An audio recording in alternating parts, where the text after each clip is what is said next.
चलिए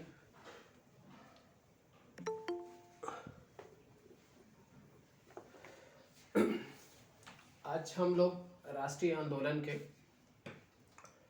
अगले पड़ाव की तरफ बढ़ते हैं। कल हमने आपको स्वराज पार्टी और उसके बाद साइमन कमीशन का गठन और साइमन कमीशन के आगमन तक की चर्चा हम लोगों ने की थी।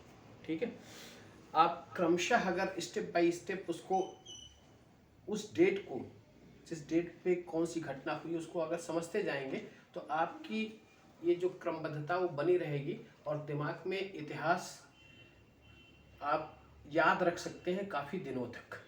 ठीक है, तो मैं जिस तरीके से आपको स्टेप बाय स्टेप किस डेट को कौन सी घटना घटित हुई उसको आप देखते रहिएगा, उसका नोट्स बनाइए और उसका रिवीजन करिए, तो आपका इतिहास कंटिन्यू रहेगा, दिमाग में छाया रहेगा। ठीक है, अब हम देखते हैं अगली क्या घटना, क्या इवेंट्स होते हैं सब। ठीक है, तो 1927 एक बार पुनः मैं थोड़ा सा इस पर फ्लैशबैक में जाकर इस पे मैं थोड़ा सा प्रकाश डालूंगा। 1927 नवंबर 8 नवंबर साइमन कमीशन का गठन। ठीक, उसकी घोषणा, उसके सभी सदस्य क्या होते हैं, सभी सदस्य अंग्रेज होते हैं, यानी कि उसमें कोई भारतीय सदस्य शामिल नहीं होता। उसके बाद 3 फरवरी को उसका आगमन मुंबई में होता है। ठीक, और मुंबई आगमन के बाद इसके विरोध की शुरुआत होती है। ठीक है, यह साइमन कमीशन जब यहाँ आता है तो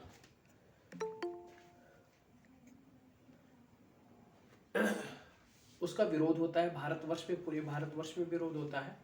साइमन गो बैक का नारा लगाया जाता है। उस नारे को देने का कार्य किसने किया था? यूसुफ मेहर अली ने।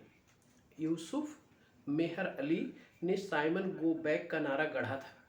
ठीक, लखनऊ में, मद्रास में, मुंबई में, हर जगह इसके विरोध होते हैं। पंजाब में, लाहौर में इसके विरोध होते हैं। एक विरोध जब इसका लाहौर में होता था, लाला लाजपत राय वहाँ पर उनका विरोध करते हैं साइमन कमीशन का, और उस विरोध के दौरान जब वो जुलूस का नेतृत्व करते हुए आगे बढ़ते हैं तो उस अंग्रेजों के द्वारा वो लाठियों के द्वारा पीटे जाते हैं, मारे जाते हैं। ठीक है, उनके ऊपर प्रहार किया जाता है और उसी से वो जख्मी होने के बाद अंत में उनका देहांत हो जाता है। लाला लाजपत राय ने कहा था कि मेरे शरीर पर पड़ी हुई एक एक लाठी अंग्रेजों के ताबूत की आखिरी कील साबित होगी। एक उनका स्टेटमेंट था इसी समय। फिर मैंने कहा आपसे कि यह कमीशन 3 फरवरी को आया, 31 मार्च को इंग्लैंड चला गया, 31 मार्च 28 को इंग्लैंड चला गया, फिर अक्टूबर में पुनः वापसी हुई। ठीक है, और उसके बाद अप्रैल में फिर वह इंग्लैंड गया 13 अप्रैल को। उसके बाद इसने अपनी रिपोर्ट प्रकाशित की और 1930 में जाकर इसकी रिपोर्ट प्रकाशित हुई। ठीक है, अब रिपोर्ट पे थोड़ा चर्चा करने के पूर्व थोड़ी सी राष्ट्रीय आंदोलन की और भी चीज़ों को हम अभी हम रिपोर्ट की चर्चा करेंगे आपसे। ठीक है, कि रिपोर्ट में क्या किया गया था। लेकिन इसी बीच आप देखिएगा 1927, ठीक, कांग्रेस का मद्रास में अधिवेशन होता है। कहां पर? मद्रास। मैंने कहा कि वार्षिक अधिवेशन कांग्रेस का हमेशा दिसंबर में ही होता था, क्योंकि दिसंबर में ये गठन हुआ था। दिसंबर 1927 मद्रास। इसके अध्यक्ष रहते हैं डॉक्टर अंसारी। ठीक, इस अधिवेशन का एक महत्वपूर्ण तथ्य ये था कि इसमें कांग्रेस ने अपना लक्ष्य जो है पूर्ण स्वाधीनता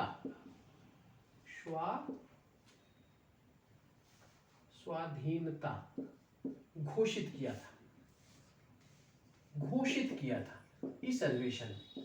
ठीक है, अधिवेशन में केवल घोषणा हुई थी, प्रस्ताव पारित नहीं हुआ था। कब? 1927 मद्रास का अधिवेशन। इसके अध्यक्ष कौन थे? डॉक्टर अंसारी। ठीक है, साइमन कमीशन के आने के बाद, अच्छा थोड़ा सा आप लोग मुझे ये बता दें कि मेरी आवाज़ और ये दृश्यता आपको ठीक ठाक लग रही है कि नहीं?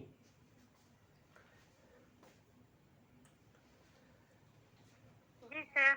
जी सर, स्पष्ट आवाज आ रही है। आवाज़ आ रही है या बोर्ड पे दिखाई दे रहा है ठीक? हाँ सर। चलिए ओके, फिर जी सर। आगे चलते हैं। ये 1927 की घटना। अब हम 1927 के बाद 1928 में एक घटना का जिक्र करते हैं। यहाँ पर 1928, ठीक, 3 फरवरी 1928 को साइमन कमीशन कहां पहुंचा था?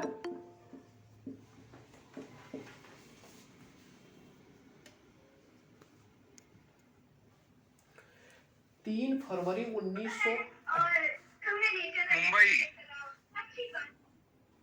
आप लोग म्यूट कर लें। 3 फरवरी 1928 को साइमन कमीशन कहां पहुंचा था? मुंबई। लेकिन इसके पूर्व ही 2 फरवरी की घटना है। 2 फरवरी 1928 हुआ क्या था? उस समय भारत के सचिव लॉर्ड वर्केनहेड थे। जो भारत सचिव थे, भारत सचिव, नाम क्या था? लॉर्ड वर्केनहेड। ये वही सचिव थे जो इंग्लैंड में रहकर जो भारत मंत्री पद था, ठीक है, वो सचिव लॉर्ड वर्केनहेड थे। उन्होंने कहा, जब साइमन कमीशन का विरोध हुआ तो उन्होंने कहा कि हम आप लोगों को इसलिए शामिल नहीं किए इसमें क्योंकि आपके भीतर ही काफी मतभेद है, ठीक है, इसलिए साइमन कमीशन में किसी भारतीय को शामिल नहीं किया गया। और उन्होंने चैलेंज दिया भारतीयों को, कहा कि अगर इतनी ही बात है तो आप लोग अपना ये संविधान बनाकर दिखाएं जो कि सर्वमान्य हो। ये चैलेंज दिया किसको? भारतीयों को, उस समय तत्कालीन भारतीय नेताओं को। तो 2 फरवरी को, जो कि गठन 8 नवंबर 27 में हो गया था, 3 फरवरी को बॉम्बे आए। इसके पहले ही 2 फरवरी को लखनऊ में एक सर्वदलीय सम्मेलन आयोजित किया गया। सर्वदलीय सम्मेलन आयोजित किया गया। इसमें यह निर्णय लिया गया, कहा गया कि हम ब्रिटिश प्रशासकों से तब तक बात नहीं करेंगे जब तक वो हमें डोमिनियन स्टेट्स देने का, ठीक है, स्वायत्त शासन देने का वादा नहीं कर लेते, हम लोग बात नहीं करेंगे किसी पक्ष। कब हुआ? 2 फरवरी 1928 को। इसके बाद मई 1928 एक बैठक बुलाई गई बंबई में कांग्रेस की। ये तो सर्वदलीय सम्मेलन था और कांग्रेस की यहाँ सबकी एक बैठक कहाँ बुलाई गई? बंबई में। और उस बंबई के सम्मेलन की अध्यक्षता किसने किया था? डॉक्टर अंसारी ने। अंसारी अध्यक्षता किया। और इसी सम्मेलन में मोतीलाल नेहरू की अध्यक्षता में एक समिति का गठन किया गया। इसी कहां पे? मुंबई में। किसकी अध्यक्षता में? मोतीलाल नेहरू की अध्यक्षता में एक समिति का गठन किया गया। किसके लिए? संविधान निर्माण करने के लिए, ठीक है। अब देखिए, क्लियर हुआ आपको 28 की घटना। 2 फरवरी लखनऊ में सर्वदलीय बैठक, उसमें इन्होंने कहा कि हम लोग तब तक बात नहीं करेंगे जब तक ये स्वायत्त शासन देने का वादा नहीं कर लेते। फिर मई में बैठक कहाँ हुई? बंबई में। डॉक्टर अंसारी ने इसकी अध्यक्षता की और कहा कि मोतीलाल नेहरू की अध्यक्षता में एक समिति का गठन किया गया संवैधानिक निर्माण के लिए, संविधान के निर्माण के लिए, ठीक है। अब जरा देखिए, इस समिति को नेहरू समिति कहा गया और इसकी रिपोर्ट के नेहरू रिपोर्ट कहा गया। 1928 का नेहरू रिपोर्ट। अब यहाँ प्रश्न क्या कमीशन के द्वारा पूछे जाते हैं कि नेहरू समिति का गठन कब हुआ, ठीक है, इसके सदस्य कौन कौन थे, एक कमीशन के द्वारा पूछा गया प्रश्न है। तो अब नेहरू, मोतीलाल नेहरू इसके अध्यक्ष थे, नेहरू समिति गठित हो गई और कहा गया, बर्कनहेड ने कहा था कि आप लोग जुलाई तक अपना एक अगर संविधान निर्माण कर लेते हैं तो फिर हम इस पे और विचार करेंगे। तो इन्होंने मई में गठित हुआ, तो जून से लेकर जुलाई तक, जून से जुलाई 1928 तक कई बैठकें हुई, इस समिति की कई बैठकें हुई, ठीक है। और इस समिति के जो सदस्य थे उन सदस्यों में एक नाम आपका तेज बहादुर शप्रू,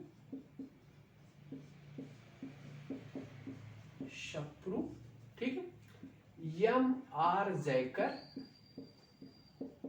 एम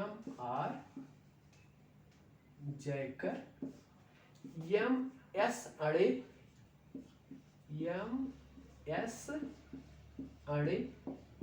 ठीक, मोहम्मद अली,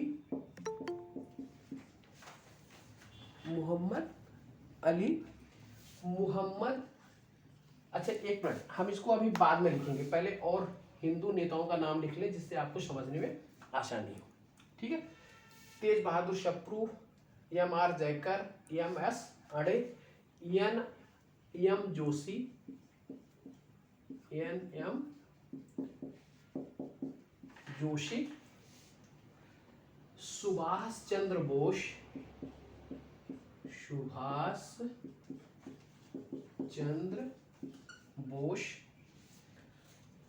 मंगल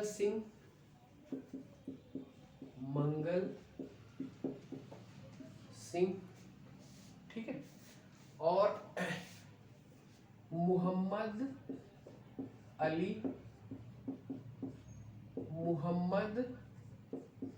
शफी, फजलुल हक,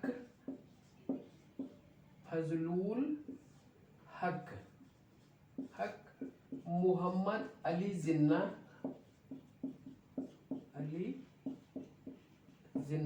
ठीक है, शोएब कुरैशी,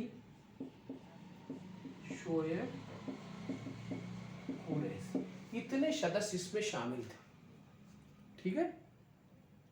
एक और मुंजे,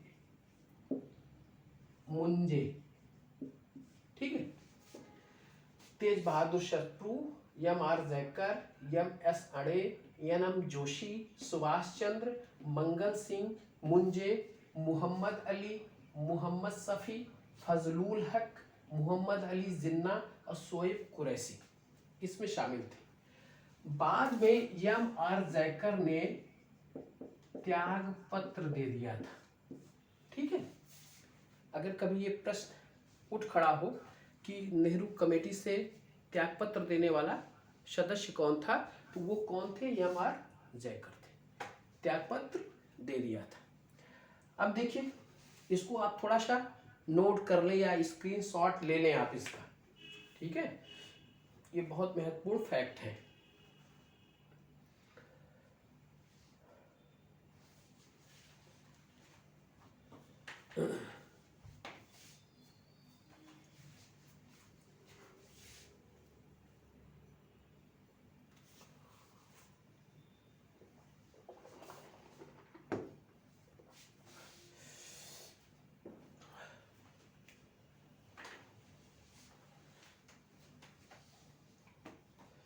चलिए आगे बढ़ते हैं।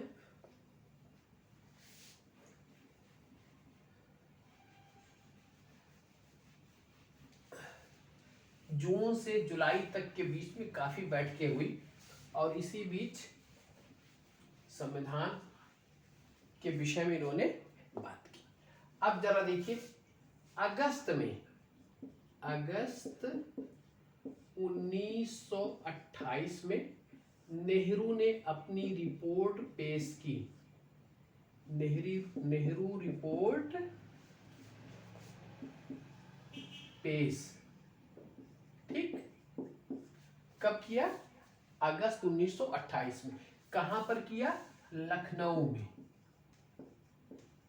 लखनऊ में पेश की। ठीक है, रिपोर्ट की पुष्टि हुई कि हाँ रिपोर्ट बन चुकी। लेकिन दिसंबर 1928 में कलकत्ता में एक अधिवेशन बुलाया गया और उस कलकत्ता अधिवेशन की भी अध्यक्षता किसने की थी? डॉक्टर अंसारी ने। ठीक, और इसी कलकत्ता अधिवेशन में नेहरू रिपोर्ट को स्वीकार किया गया। ठीक है, ये चीज दिमाग में। अब नेहरू रिपोर्ट से संबंधित 4 चीजें आपको बताया। 2 फरवरी, मई, 13 मई की घटना है, मई, फिर अगस्त और दिसंबर। ठीक, 2 फरवरी को क्या हुआ? लखनऊ में सर्वदलीय। उसके बाद मई में क्या हुआ? बंबई में डॉक्टर अंसारी के नेतृत्व में अधिवेशन हुआ और वहां पर नेहरू अध्यक्ष बनाए गए और उसके सदस्य को मैंने बता दिया। और उसके बाद इन लोगों की बैठकें शुरू हुई। अगस्त में इन्होंने अपनी रिपोर्ट लखनऊ में पुष्टि की गई कि हाँ हो गया, और अंतिम रूप से स्वीकार कहाँ किया गया? कलकत्ता के अधिवेशन में डॉक्टर अंसारी ने उसकी अध्यक्षता की थी। ठीक है, अब 1928 में जब नेहरू रिपोर्ट आ गई तो उस नेहरू रिपोर्ट में जो प्रमुख बातें थी वो दिमाग में रख लीजिएगा क्या क्या बातें थी। वैसे थी तो कई बातें, 8-9 पॉइंट्स आपको मिलेंगे जिसको दिमाग में रखना, लेकिन 2-3 बातें जरूर याद रखिएगा। ठीक है, एक नेहरू रिपोर्ट,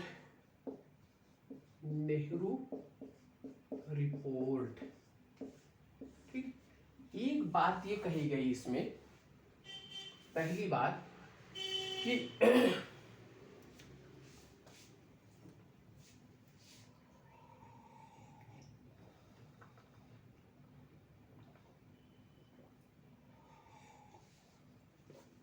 कहा गया कि सरकार से कहा गया कि हमको डोमिनियन स्टेट्स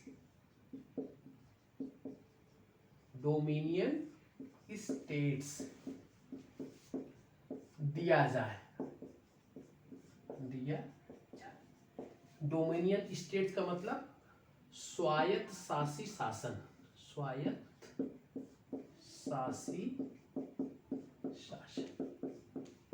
ठीक, यानी कि हम आपके आधिपत्य को स्वीकार तो करेंगे लेकिन शासन व्यवस्था हमारी रहेगी।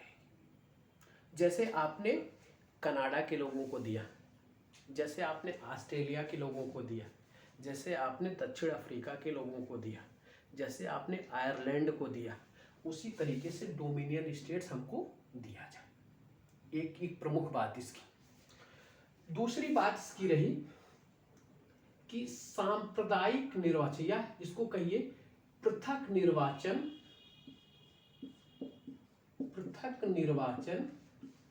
पद्धति को समाप्त किया जाए। पद्धति को समाप्त। अब पृथक निर्वाचन मैंने आपको बताया था 1919 के अधिनियम में मुसलमानों के लिए पृथक निर्वाचन या सांप्रदायिक निर्वाचन की घोषणा की गई थी, और 1916 में कांग्रेस ने इसको स्वीकार भी कर लिया था कि हम आपको पृथक निर्वाचन दे रहे हैं। यहां पर कहा गया नहीं, पृथक निर्वाचन पद्धति समाप्त होनी चाहिए। तीसरा इसमें कहा गया मौलिक अधिकार की चर्चा की गई। मौलिक अधिकार, 19 मौलिक अधिकार बताए गए जनता के। ठीक, चौथा इसमें कहा गया भाषाई आधार पर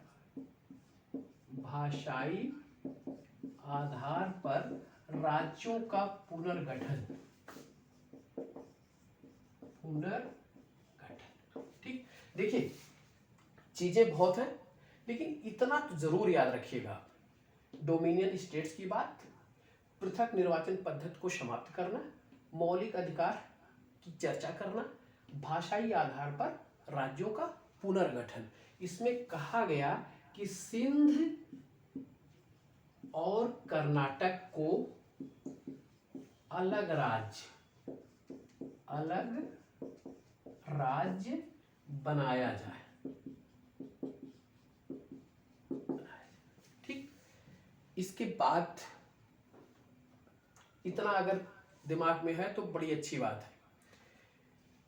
एक तथ्य और इसमें था कि केंद्रीय विधानसभा और प्रांतीय विधानसभा, केंद्र में दो व्यवस्थापिका थी, उच्च सदन निम्न सदन। तो इसने कहा कि निम्न सदन और आपके प्रांतीय विधानसभा, ठीक है, वो उसमें जो है प्रत्यक्ष निर्वाचन प्रणाली को लागू किया जाए।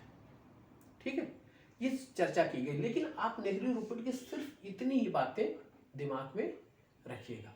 और ये कहा गया कि इसके साथ साथ कि मताधिकार की उम्र, मताधिकार की संख्या बढ़ाई जाए, मताधिकार की संख्या में वृद्धि। ठीक, इस रिपोर्ट को नेहरू रिपोर्ट के नाम से जाना जाता है। ठीक, अब जरा सोचिए, यहां मैं इसको आप नोट कर लें तो मैं थोड़ा सा आगे बढ़ूं।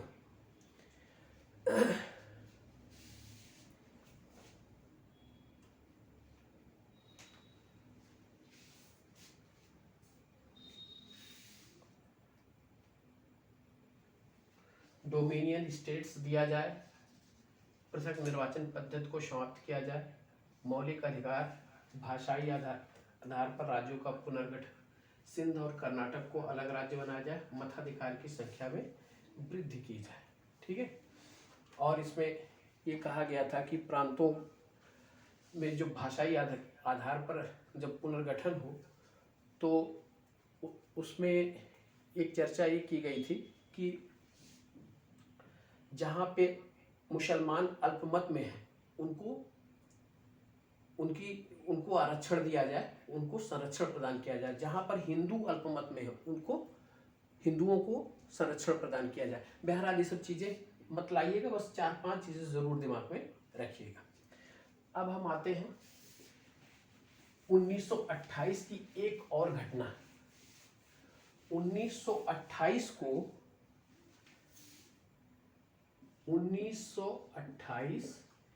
कांग्रेस अधिवेशन कहाँ हुआ?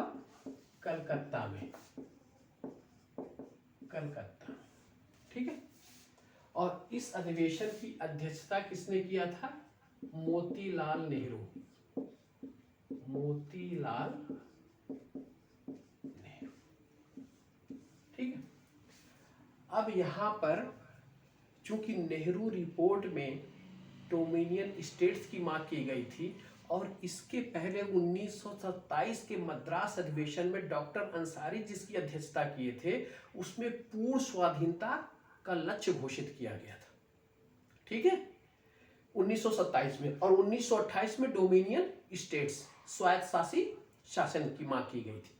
तो यहां पर कांग्रेस के दो गुट नजर आने लगे, दो गुट आमने सामने हो गए। एक कह रहा था कि हमको डोमिनियन स्टेट्स दिया जाए और एक कह रहा था कि हमको पूर्ण स्वाधीनता लक्ष्य जो हमने घोषित किया है वो दिया जाए। ठीक है, जब मतभेद ऊपर आए तो गांधी जी ने बड़ी चतुरता के साथ दोनों पक्ष को, ठीक है, एकजुट करते हुए कहा, क्या स्टेटमेंट दिया कि यद्यपि हम मद्रास अधिवेशन के पूर्ण स्वाधीनता के लक्ष्य को कांग्रेस स्वीकार करती है, लेकिन नेहरू कमेटी की रिपोर्ट में डोमिनियन स्टेट्स की मांग को भी हम तात्कालिक रूप में स्वीकार करते हैं। ठीक है, यानी कि उनको भी कहा कि ठीक है, यद्यपि मेरा लक्ष्य वो है, लेकिन हम नेहरू रिपोर्ट की जो डोमिनियन स्टेट्स की बात है उसको हम लोग स्वीकार करते हैं। और इन्होंने, गांधी ने अपनी चतुरता से एक कांग्रेस के विभाजन को, एक और विभाजन को टाल दिया। ठीक है, इसका महत्व सिर्फ इतना है, कलकत्ता अधिवेशन मोतीलाल नेहरू की। ठीक है, अब हम आते हैं आगे 1929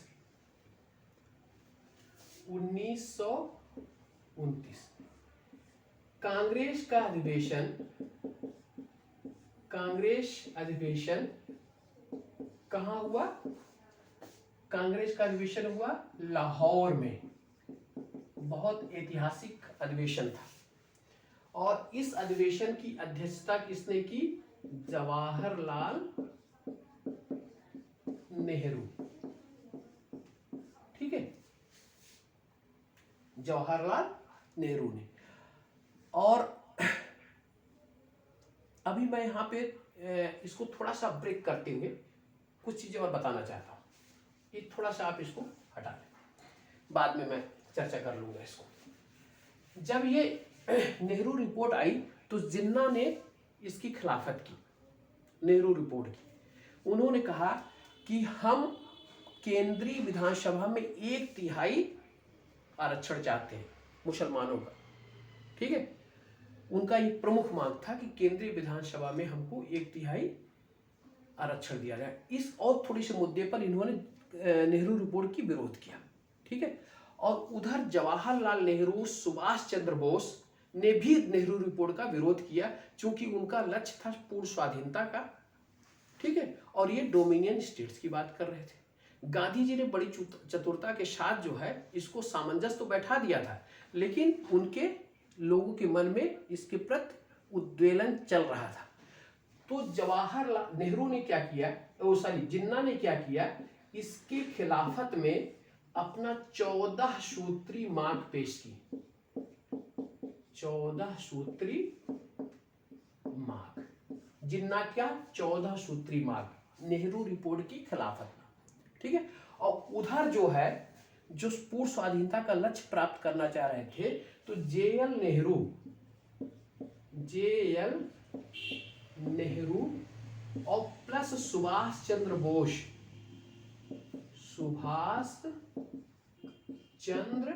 बोस, इन दोनों ने एक नई पार्टी का गठन किया।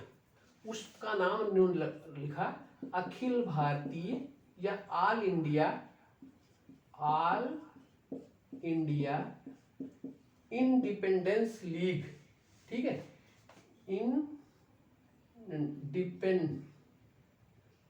डिपेंडेंस लीग, क्या नाम रखा? All India independence league, Akhil Bharatiya independence league. किसने बनाया? जेएल नेहरू और सुभाष चंद्र बोस ने। ठीक है, इसका गठन इन्होंने किया। ये गठन हुआ था नवंबर 1929 में। ठीक है, जब कभी आ जाए प्रश्न कि ऑल इंडिया इंडिपेंडेंस लीग की स्थापना किसने की थी पार्टी के रूप में, तो जवाहरलाल नेहरू और सुभाष चंद्र बोस। और जिन्ना ने अपनी 14 सूत्री मांग पेश कर दी। ठीक है, जब मांग पेश कर दी, इस समय 1928 में नेहरू रिपोर्ट के आने के बाद, तो इसमें जिन्ना ने कहा 14 सूत्री मांगों में जो प्रमुख बातें हैं उसको मैं आपको बता देना चाहता हूं। कहा कि एक संघीय संविधान का निर्माण होना चाहिए। ठीक है, और जो अवशिष्ट शक्तियां हैं वह केंद्र के पास होनी चाहिए। अवशिष्ट शक्तियां उसको कहते हैं कि जो विषय न तो केंद्र में शामिल हो और न तो प्रांतों के पास हो, उसको अवशिष्ट विषय कहता है। तो कहा जाता है कि अगर ऐसा कोई संविधान बन रहा है, ठीक है, तो जिसमें अवशिष्ट बातें हैं वो केंद्र के पास हो। ठीक है, दूसरा इन्होंने क्या कहा, जो महत्वपूर्ण बातें थी कि मुसलमानों को केंद्रीय विधानमंडल में 1/3 रिजर्वेशन चाहिए। ठीक है, तीसरी बात इन्होंने कही कि केंद्रीय और प्रांतीय जो विधान मंत्रि परिषद है, मंत्रिमंडल है, उसमें भी 1/3 आरक्षण हमको चाहिए। इन्होंने ये भी कहा कि सिंध को बंबई से अलग कर देना चाहिए। ठीक है, और भाषाई जो प्रांतों का पुनर्गठन की जब बात आई तो उन्होंने कहा कि प्रांतों का पुनर्गठन तो हो, लेकिन बंगाल और पंजाब और उत्तर पश्चिम क्षेत्र में, ठीक है, ऐसा विभाजन नहीं होना चाहिए कि मुस्लिम बहुमत में ना रहे। ठीक है, इस सब बातों को मिलाकर करीब 14 सूत्री मांग पेश किया। आपसे इससे क्वेश्चन नहीं पूछा जाएगा, केवल एक पूछा जाएगा कि 14 सूत्री मांग किसकी थी, तो वह जिन्ना की मांग थी। ठीक है, यह 29 में आ गया। ठीक है, और उसके बाद क्या हुआ, ऑल इंडिया इंडिपेंडेंस लीग की स्थापना भी कर दिया सुभाष चंद्र बोस और JL नेहरू ने। इसके बाद आपका लाहौर अधिवेशन, लाहौर अधिवेशन कब हुआ, 1929 में। अध्यक्ष कौन बनाए गए, बहुत इंपॉर्टेंट अधिवेशन है। अध्यक्ष कौन बनाया गया, आपके JL नेहरू, JL नेहरू, ठीक है, ये अध्यक्ष बनाए गए। इसमें इस अधिवेशन के पहले ही, इस अधिवेशन के पहले 31 अक्टूबर 1929 को, ठीक है, इरविन महोदय जो वायसराय थे, उन्होंने घोषणा क्या की, 31 अक्टूबर 1929 को घोषणा की कि 1919 के जो अधिनियम है या मॉन्टेस्क्यू चेम्सफोर्ड जो सुधार 1917 का था, उसका अभिप्राय यह था कि संवैधानिक संस्थाओं के विकास के द्वारा भारत को स्वायत्त शासी शासन प्रदान किया जाए। ठीक है, कब किया इन्होंने, 31 अक्टूबर 1929। नाम क्या है, इरविन, ठीक है, इन्होंने घोषणा की। एक और क्या थे, वायसराय थे। ठीक, जब ये स्वायत्त शासी शासन की बात कही तो हमारे यहाँ के नेता काफी खुश हो गए। ठीक है, तो उन्होंने तुरंत जो है एक अधिवेशन बुलाया दिल्ली में, और उस अधिवेशन में जो शामिल होने वाले लोग थे उसमें महात्मा गांधी, एनी बेसेंट, तेज बहादुर शप्रू,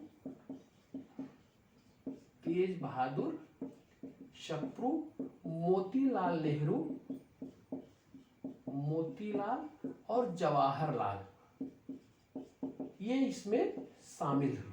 कहाँ, दिल्ली में 31 अक्टूबर 1929 को जब ये घोषणा हुई तो खट से ये सब नेता दिल्ली में इकट्ठा हो गए और इसकी मांग का समर्थन किए कि चलो ठीक है, हम अभी कोई कार्रवाई और नहीं करेंगे, आप अगर हमको स्वायत्त शासी शासन प्रदान कर देते हैं, यानी कि डोमिनियन स्टेट से प्रदान कर देंगे। इसके बाद ये सब जो है इसी को एक घोषणा के रूप में, इस पर सारे लोगों ने हस्ताक्षर किया, तो इसी को क्या कहा जाता था, दिल्ली घोषणा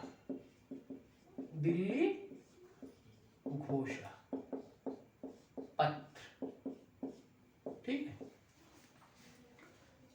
प्रश्न कहां से आपको, इसलिए मैं चर्चा कर रहा हूं इसको, प्रश्न आएगा कि दिल्ली समझौता क्या था, दिल्ली पैक्ट क्या था, दिल्ली घोषणा कब था, कब हुआ था। अभी इसके पास दिल्ली पैक्ट आएगा। जब गांधी और इरविन के बीच में समझौता होता है तो उसको दिल्ली पैक्ट कहा जाता है।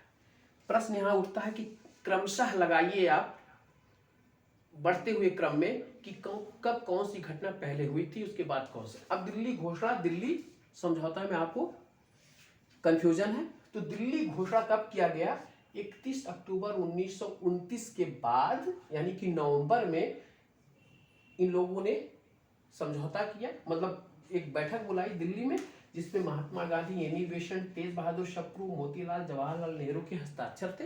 उन्होंने सरकार के साथ सहयोग करने की बात कही, चलो ठीक है, अगर स्वायत्त शासन हमको आप दे देते हैं।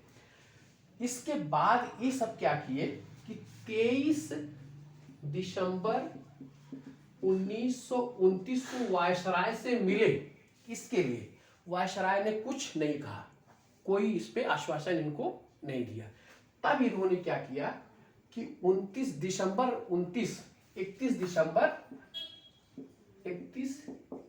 दिसंबर को लाहौर में अधिवेशन बुलाया। जवाहरलाल नेहरू इसकी अध्यक्षता किए। रावी नदी के तट पर यह अधिवेशन हुआ और उसमें भारत का लक्ष्य क्या कहा कि अब हम डोमिनियन स्टेट्स भी नहीं चाहते।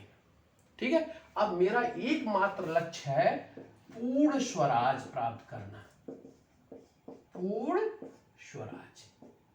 ठीक है, ये बहुत इंपॉर्टेंट फैक्ट बार बार पूछता है कि कांग्रेस ने किस अधिवेशन में पूर्ण स्वराज को अपना लक्ष्य घोषित किया। उसकी अध्यक्षता किसने की? तो 1929 का अधिवेशन, अध्यक्षता जवाहरलाल नेहरू, और पूर्ण स्वराज। अब यहां पर नेहरू रिपोर्ट खारिज कर दिया गया, ठीक है, लक्ष्य घोषित किया। अब उसी पूर्ण स्वराज के लक्ष्य के लिए इन्होंने 26 दिसंबर 1930 को, ठीक है, 26 दिसंबर 1930, देखिए लक्ष्य का 31 दिसंबर 1929 की घटना है, और 26 दिसंबर 1930 को इन्होंने पूर्ण स्वाधीनता दिवस मनाया। पूर्ण स्वाधीनता दिवस। यही कारण है कि 26 तारीख को, सॉरी 26 दिसंबर नहीं, 26 जनवरी 1930 को, ठीक है, यही कारण है कि हम लोग 26 जनवरी को, ठीक है, गणतंत्र दिवस मनाते हैं। गणतंत्र दिवस मनाते हैं। आई बात समझ में? गणतंत्र दिवस कहां से इसका लिया गया है? 1930 को पहली बार पूर्ण स्वाधीनता दिवस मनाया गया, इसीलिए हमको 26 जनवरी को ही हम गणतंत्र दिवस मनाते हैं।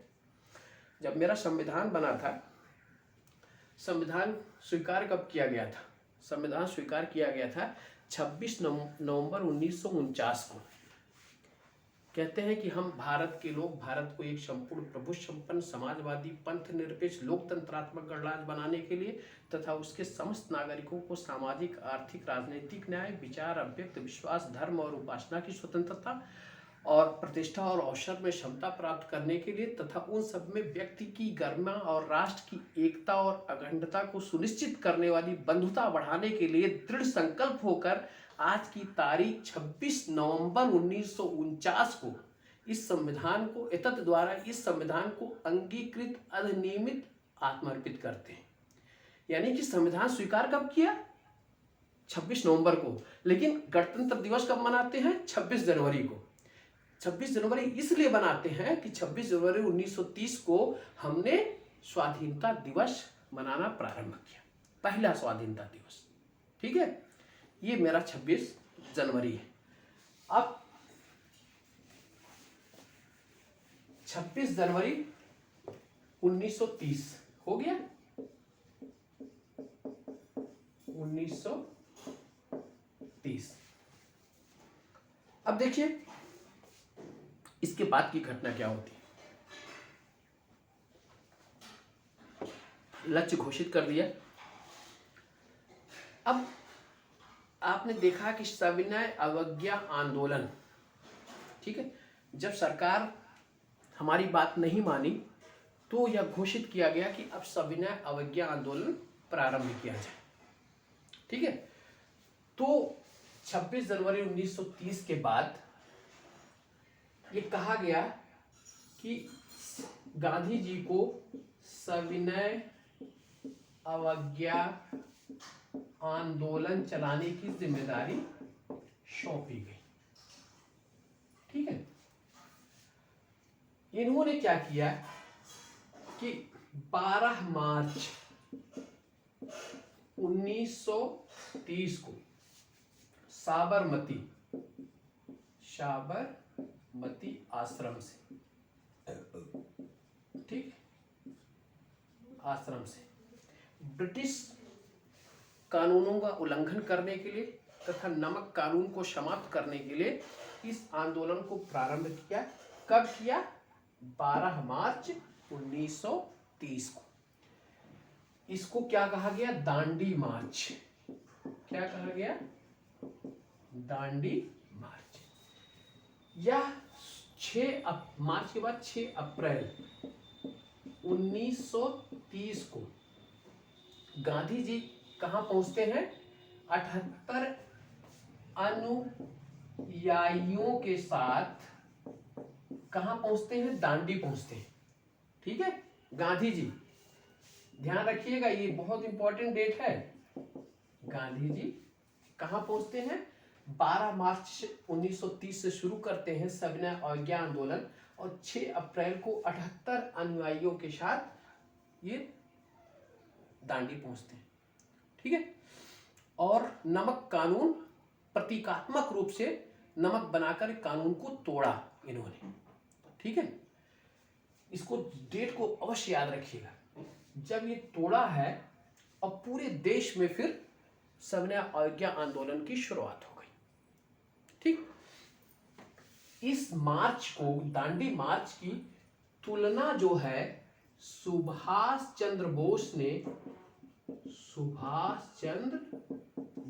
ने नेपोलियन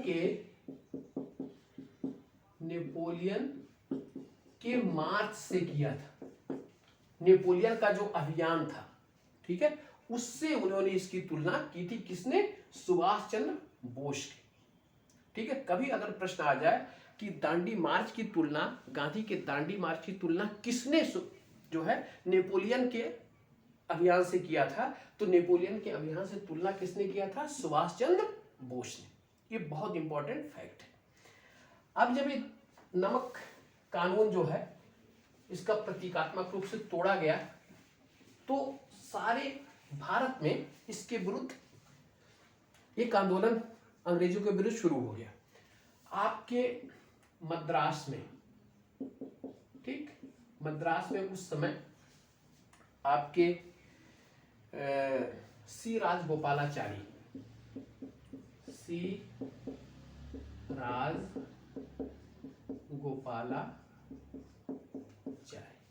ठीक है, इन्होंने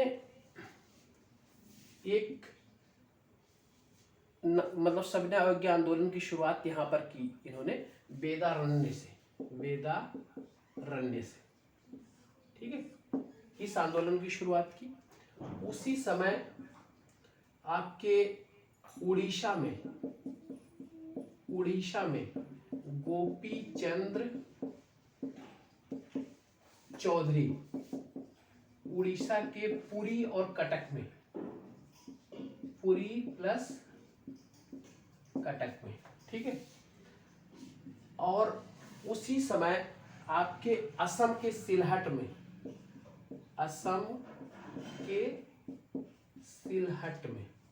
ठीक है, बंगाल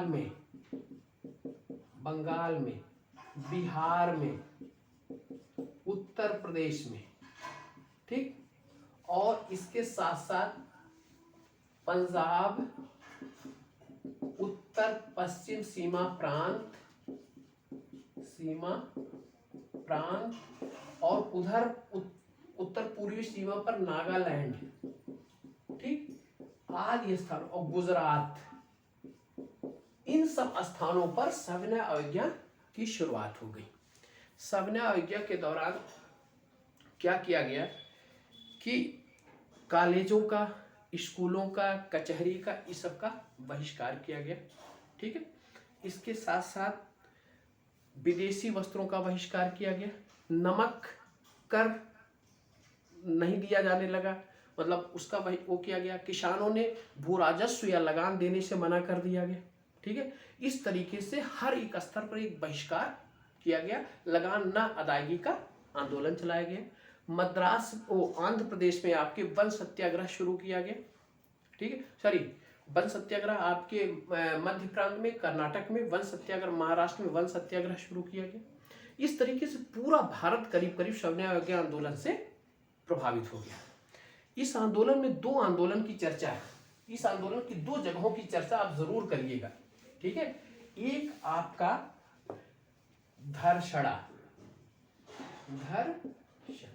और दूसरा आपका उत्तर पश्चिम सीमांत प्रांत।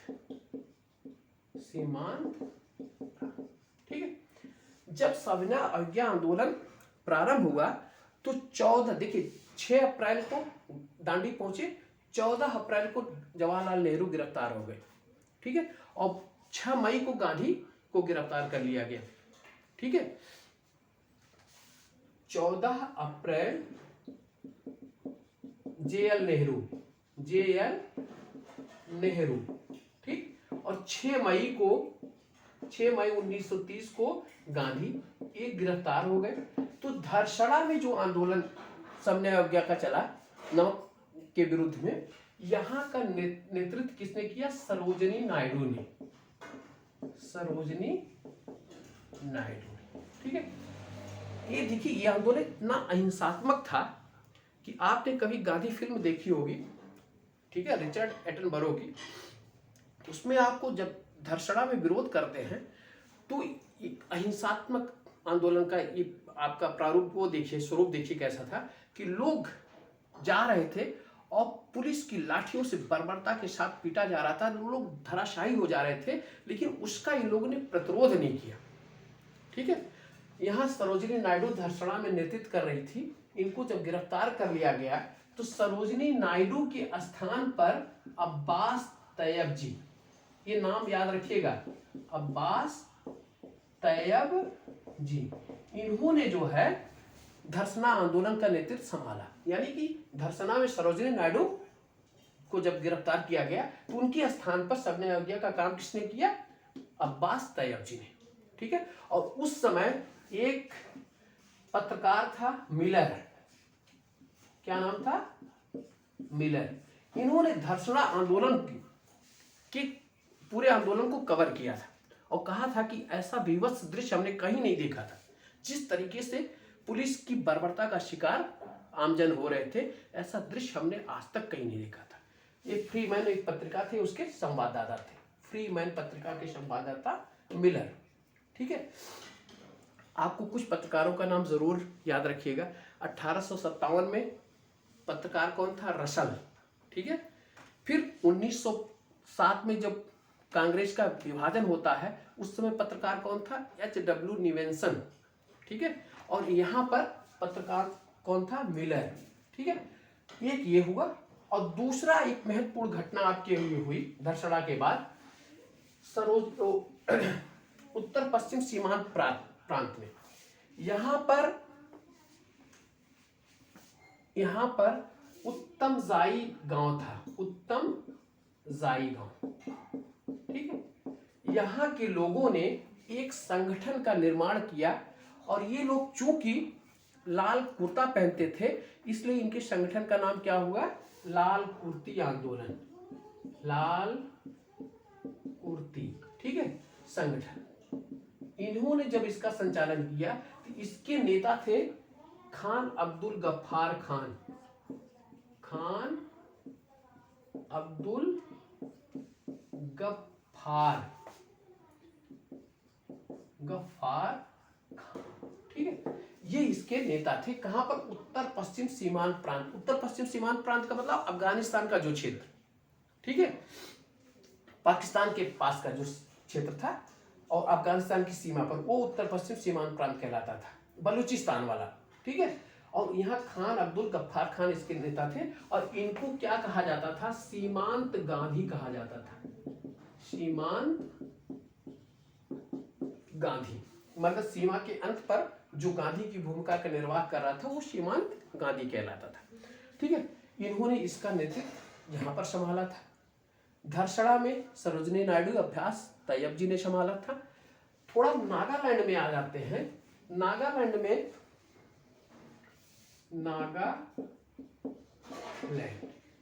उस समय वहां पर जदो नांग, ठीक, इन्होंने आंदोलन का नेतृत्व संभाला और फिर इनको पकड़कर सजा दी गई फांसी की, ठीक है। इनको फांसी पे चढ़ा दिया गया और इनके स्थान पर इनकी एक भतीजी थी, उसका नाम था गैडन लियू,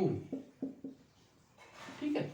ये जो है आंदोलन का नेतृत्व यहाँ पर समन्वय अवज्ञा का इन्होंने किया और इनको जवाहरलाल नेहरू ने रानी की उपाधि प्रदान की थी, JL नेहरू ने, ठीक है। 1932 में गिरफ्तार होती हैं और गिरफ्तार होने के बाद इनको आजीवन कारावास की सजा सुनाई जाती है और यह छूटती कब है? जब आजादी का हमको प्राप्त हो जाती है 1947 के बाद। तो यहाँ दो नाम जरूर याद रखिएगा। नागालैंड में जदो नांग और गैडन लियू को रानी की उपाधि किसने प्रदान की थी? JL नेहरू ने, ठीक है। उत्तर पश्चिम सीमांत के लोगों ने उस समय महात्मा गांधी को मलंग बाबा कहकर संबोधित करना शुरू किया था। गांधी को क्या कहा था? मलंग बाबा, मलंग बाबा। ठीक है। ये देखिए 1930 की घटना है। 1930 की घटना के बाद पूरे शबाब पर आंदोलन चल रहा था। इसी बीच इंग्लैंड में गोलमेज सम्मेलन का आयोजन किया जाता है। गोलमेज सम्मेलन, यह सम्मेलन क्यों आयोजित किया गया था? क्योंकि साइमन कमीशन की रिपोर्ट में कहा गया था कि एक गोलमेज सम्मेलन का आयोजन किया जाएगा जिसमें भारतीय प्रतिनिधियों के अंतिम प्रस्ताव हम लोग प्राप्त करेंगे और उसको एक संयुक्त जांच समिति के द्वारा जांच कर उस पर निर्णय लेंगे। ठीक है। तो यह रिपोर्ट कब आई थी साइमन कमीशन की? 1930 में आई थी। गठित कब हुआ था? 1927 में। ठीक है। 1930 में रिपोर्ट पेश की थी और उसी रिपोर्ट के आधार पर इन्होंने गोलमेज सम्मेलन का आयोजन किया था। तो आपको 3 गोलमेज सम्मेलन आयोजित हुए थे। 3 गोलमेज सम्मेलन। ठीक। एक सम्मेलन पहला जो था जिसको प्रथम गोलमेज सम्मेलन कहा गया था, वह सम्मेलन शुरुआत जो हुई थी उसकी 12 नवंबर 1930 से 13 जनवरी 1931। ये नोट कर लीजिएगा डेट आप। ये डेट बहुत इंपॉर्टेंट है। 12 नवंबर 1930 से 13 जनवरी 1931 ये प्रथम गोलमेज सम्मेलन कहाँ? इंग्लैंड में सेंट जेम्स पैलेस में यह सम्मेलन आयोजित हुआ था। द्वितीय सम्मेलन 1 सितंबर 1931 से, ठीक है, 7 दिसंबर, सॉरी एक गलत हो गया, 7 सितंबर 1930 से 1 दिसंबर 1931 तक, यानी कि द्वितीय जो हुआ था 7 सितंबर 1931 से 1 दिसंबर 1931 तक हुआ था। ठीक है। और तृतीय जो हुआ था, तृतीय गोलमेज सम्मेलन जो हुआ था वह आपके 17 नवंबर 1932 से 24 दिसंबर 1932। ये आप तीनों नोट कर लीजिएगा। पहला 12 नवंबर 1930 से 13 जनवरी 1931, दूसरा 7 सितंबर 1931 से 1 दिसंबर 1931 और तीसरा 17 नवंबर 1932 से 24 दिसंबर 1932। यह तीनों गोलमेज सम्मेलन आयोजित हुए थे। कहाँ आयोजित हुए थे? इंग्लैंड में। इंग्लैंड में। ठीक। कहाँ? Saint James palace. ठीक। यहां पर आयोजन हुआ था। अब देखिए क्रम से आप अगर रहेंगे तो आपको समझने में आसानी होगी। चूंकि यह समन्वय कब शुरू हुआ? 12 मार्च से 6 अप्रैल तक गांधी गिरफ्तार होते हैं 10 मई को। ठीक है। और उसके बाद हर जगह ये आंदोलन चल ही रहा था। इसको बड़ी बर्बरता के साथ कुचला भी गया था। ठीक है। और इसी बीच 12 नवंबर 1930 से 13 जनवरी 1931 को प्रथम गोलमेज सम्मेलन आयोजित किया गया। इस सम्मेलन में भाग लेने वाले जो लोग थे, इसमें कांग्रेस ने भाग नहीं लिया था। कांग्रेस पहले और तीसरे दोनों सम्मेलन में भाग नहीं लिया, सिर्फ दूसरे सम्मेलन में कांग्रेस ने भाग लिया था। तो पहले सम्मेलन में जो भाग लिए थे उसमें जो दल थे, ठीक है, कुछ सदस्य थे 89 लोगों में। इसमें 13 लोग जो है 13 लोग ब्रिटिश भारत के थे। ब्रिटिश भारत मतलब ब्रिटिश जो भारत के ब्रिटिश प्रशासक थे उनके द्वारा चयनित थे, 13 लोग थे। और शेष जो है, शेष क्या थे, विभिन्न दलों के थे। वो दल कौन कौन से थे? मुस्लिम लीग, उसके बाद हिंदू महासभा और लिबरल फेडरेशन,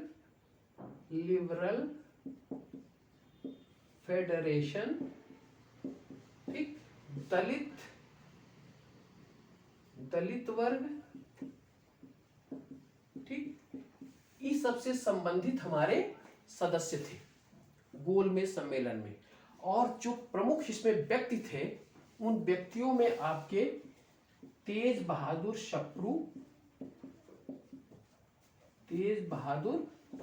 ये लिबरल पार्टी से थे, शप्रू। उसके बाद तेज बहादुर शप्रू के बाद CY चिंतामणि,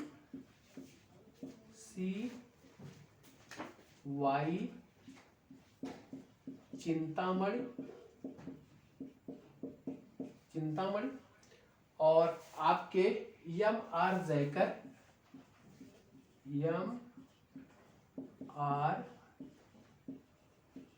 जयकर, ठीक है। और आपके डॉक्टर फिर अंबेडकर, श्रीनिवास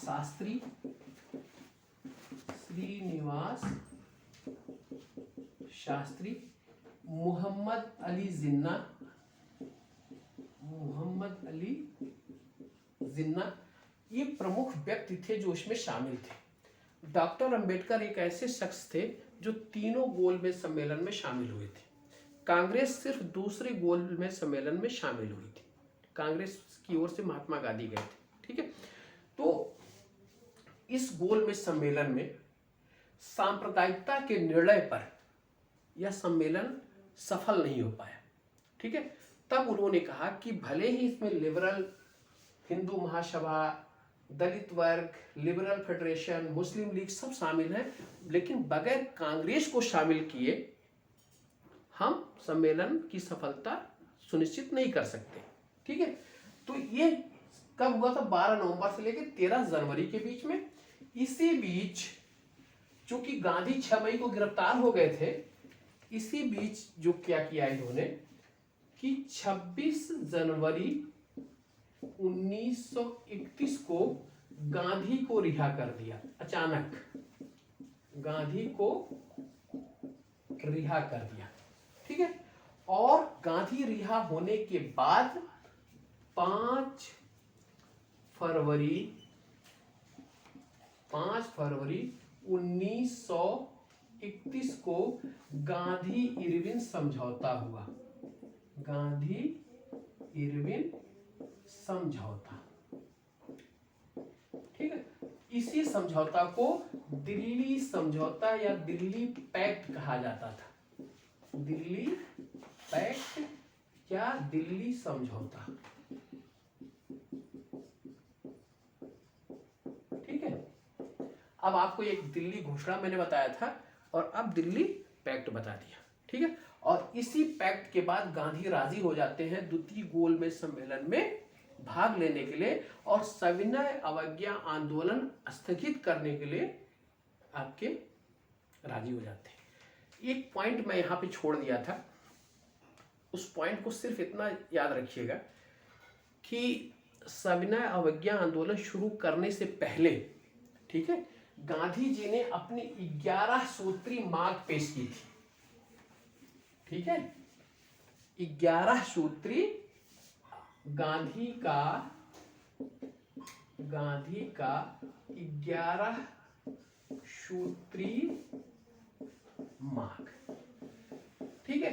यह सविनय अवज्ञा आंदोलन शुरू होने के पहले गांधी ने पेश किया था। इसको प्रकाशित किया था यंग इंडिया में, इनका जो पत्र था, ठीक है। और उसके बाद